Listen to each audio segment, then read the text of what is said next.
commencement, il est un nuage de gaz et de poussière qui se rencontrent.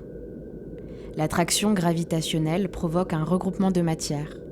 Un mouvement naît, une rotation, et la nébuleuse s'effondre progressivement sur elle-même. Les particules tournent de plus en plus vite, et l'ensemble se contracte. Alliée à la pression, la température augmente et fait naître un embryon d'étoile. Au bout de plusieurs milliards d'années, la structure s'est stabilisée et les particules restantes s'aplatissent autour de l'axe du Soleil. Ces poussières de roches et de métaux rentrent en collision.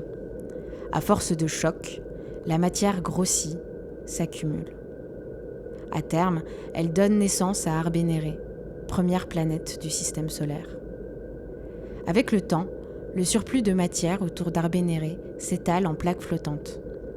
Ce sont des satellites possédant leur propre système gravitationnel. Ils se nomment Aétéré.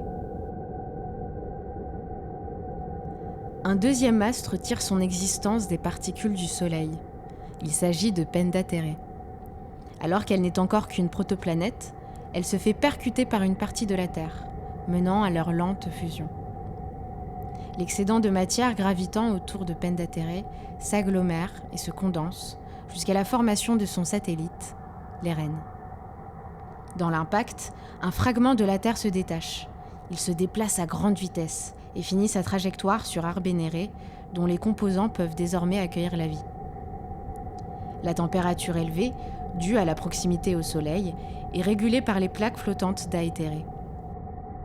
L'éclat terrien s'écrase dans un point d'eau et crée un monticule sur lequel la graine initiale, restée coincée dans la roche, prend racine.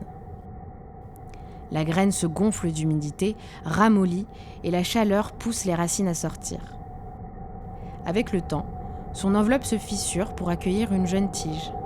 Cette dernière pousse et devient d'année en année plus grande, plus forte. Les racines finissent par s'infiltrer dans l'eau à la recherche de plus de nourriture et l'arbre croît. Cet arbre est marqué par l'évolution terrienne. Son essence est teintée des caractéristiques et singularités correspondantes. Nourri par cette histoire, l'arbre prodigue des fruits. À leur maturation, il migre vers Pendatéré, maison mère de l'essence terrienne. Appelés comme des aimants, ils viennent fusionner avec la planète afin de lui transmettre son code génétique.